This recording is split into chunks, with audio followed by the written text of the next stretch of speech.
नाज़रीन किराम अस्सलामु अलैकुम वरहमतुल्लाहि वबरकातुहू। एक सवाल आया है कि ज़कात किन लोगों को दी जा सकती है और किन को नहीं दी जा सकती है।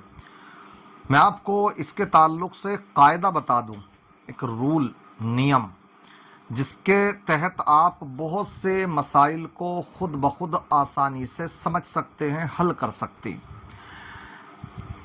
कायदा ये है कि जो मालिक निसाब इंसान हो, उसके जो उसूल हैं और फ़ुरूअ हैं, उसूल व फ़ुरूअ, इनको ज़कात नहीं दे सकते।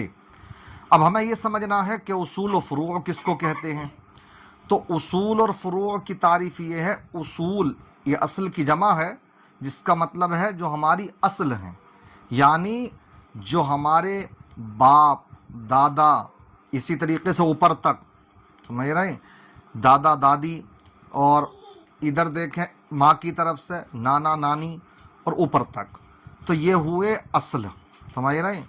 और जो हमारी फ़ुरूअ हैं, समझ रहे हैं, जो हमारी औलाद हैं, बेटा पोता नवासा नवासी, इनको ज़कात नहीं दे सकते।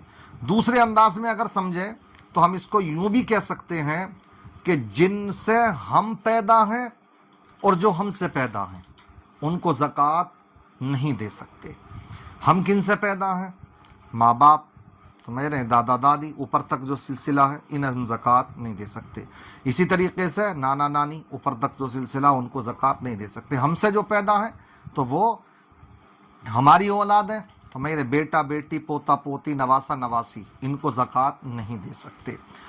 दूसरा नंबर आता किन को हम ज़कात नहीं दे सकते। बस इनको समझते जाएं, किन को नहीं दे सकते। जब ये समझ जाएंगे तो इसके अलावा सबको दे सकते हैं, आप खुद ही समझ जाएंगे। शोहर बीवी को, बीवी शोहर को, यानी एक दूसरे को आपस में ज़कात नहीं दे सकते। घर से बाहर ही का निकलेगी, ऐसे में घर के घर में ही रह जाएगी। अगर ज़कात शोहर बीवी को देने लगे, बीवी शोहर को, तो घर से बाहर का निकली ज़कात, समझ रहे। तो इसलिए मियाँ बीवी भी एक दूसरे को ज़कात नहीं दे सकते। इसी तरीके से जो सैयद होते हैं, समझ रहे, हाशमी सैयद, उनको हम ज़कात नहीं दे सकते। और आप यूं कह सकते हो चौथे नंबर पर आते हैं कि जो मालिक निसाब हैं, जो मालिक निसाब हैं, उनको हम ज़कात नहीं दे सकते। अब बहुत से लोग सवाल करते हैं कि हम अपने भाई को, बहन को, सगे भाई बहन, समझ रहे, इनको ज़कात दे सकते हैं। इसी तरीके से हम अपने ताऊ को, चचा को, खाला को, फूफा को, मामू को, मुमानी को, बहुत से रिश्ते हैं, इनको हम ज़कात दे सकते हैं। तो अब आपके सामने उसूल सामने है, जो कायदा और नियम है, अगर आप इसको याद रखें तो आप देखिए, जो हमारे सगे भाई बहन हैं, तो ना तो हम उनसे पैदा और ना वो हमसे पैदा, समझ रहे हैं। अगर वाकई फ़कीर शरई वो हैं, मालिक निसाब नहीं हैं, तो आप उनको ज़कात दे सकते हैं, समझ रहे हैं। और ज़कात ही नहीं दे सकते, बल्कि इसमें सवाब भी आपको डबल होगा, क्योंकि एक तो आप रिश्तेदारी भी निभा रहे हैं, इसका भी सवाब होगा जो आता है सिला रहमी, और साथ साथ में ज़कात के अदा करने का सवाब। इसी तरीके से जो हमारे चचा हैं, ताऊ हैं, तो ना तो हम उनसे पैदा और ना ही वो हमसे पैदा, उन्हें भी ज़कात आप दे सकते हैं।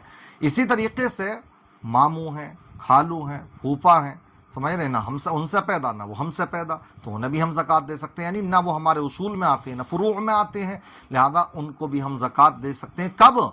जबकि वो मालिक निसाब ना हो, फ़कीर शरई हो, तो हम इनको ज़कात दे सकते हैं। इससे मैं समझता हूँ आपकी काफ़ी कन्फ्यूज़ दूर हो चुकी होगी। आए दिन ये सवाल करते हैं, माह रमज़ान चल रहा है, माशाअल्लाह बहुत से लोग ज़कात अदा करते हैं, तो ये सवाल करते हैं, बार बार पूछते हैं कि क्या भाई को ज़कात दे सकते हैं, समझ रहे हैं, कोई चचेरे भाई को दे सकते हैं। तो साफ दे सकते हो, बल्कि सिर्फ शरीयत का जो मिजाज है वो यही है कि आप जब ज़कात अदा करें तो जो पहले करीबी रिश्तेदार हैं, करीबी रिश्तेदार रहते चाहे वो दूर हों, तो आप पहले उनको ज़कात दीजिए, और जब आपकी ज़कात बचे तो फिर उसके बाद پھر آپ دوسروں کو دیجئے، پڑوسیوں کو دیجئے، سمجھ رہے؟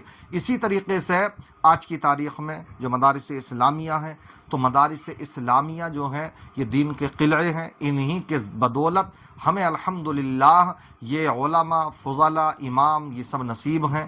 تو آپ جو اس طرح کے مدارس ہیں جو دین کے اچھے کام کر رہے ہیں، تو آپ ان کو بھی زکوٰۃ دیجئے کہ حیل شرعی کے بعد وہاں پر بھی یہ پیسہ لگایا جا سکتا ہے زکوٰۃ کا۔ اسی لیے ہم لوگوں کو چاہیے ایسے ماحول میں کہ جہاں پر کہ مدارس اسلامیہ کو ٹارگیٹ کیا جا رہا ہے، تو ہمیں چاہیے کہ ہم ان کا تعاون کریں، ساتھ دیں، اور ساتھ ہی ساتھ میں آپ اپنے مال کی زکوٰۃ ضرور ادا کیجئے۔ شیطان بہت وسوسے ڈالے گا۔ میں آپ کو ایک بات بتلاتا چلوں کہ آپ یہ یاد رکھیے کہ آقا نے قسم کھا کر کے یہ بات کہی تھی کیا کہ ما نقص عبد مال من صدقہ، کہ زکوٰۃ ادا کرنے سے انسان کا مال کم ہوتا ہی نہیں ہے۔ جب یہ بات آپ کی سمجھ میں آ رہی ہے تو آپ یہ یقین جانیے جو زکوٰۃ بنتی ہے وہ ادا کر دیجئے، کیونکہ وہ آپ کے لیے حرام ہے۔ انسان حرام کھانے والا وہی نہیں ہوتا کہ جو کسی سے کا ہڑپ کر کے کھا لے، بلکہ جو زکوٰۃ اس کی بن رہی ہے 10,000، 20,000، 1,00,000، وہ حق تو تھا غریب و فقیروں کا، اور وہ ادا نہیں کری اس نے، تو گویا کہ اس نے وہ غریب و فقیروں کا حق بھی خود ہی ہڑپ لیا، تو یہ حرام خور ہوا، حرام کا کھانے والا ہوا۔ اور آپ یاد رکھیں کہ آقا نے خود ارشاد فرمایا کہ آثار قیامت میں سے ہے یہ کہ لوگ زکوٰۃ کو بھی دنڈ سمجھنے لگیں گے۔ آج کچھ ایسا ہی ہو رہا ہے، بڑی آسانیاں ہیں۔ میں چاہوں گا اس کے تعلق سے کچھ اور بھی آپ کے سامنے بھی بیان لے کر کے آؤں کہ آپ، کیونکہ مجھ سے یہ بھی سوال کیا گیا کہ زکوٰۃ کس طرح کے مال پر ہوگی، کس پر نہیں ہوگی، تو اس کے تعلق سے بھی انشاءاللہ اگلی ہم گفتگو اس سے متعلق کریں گے۔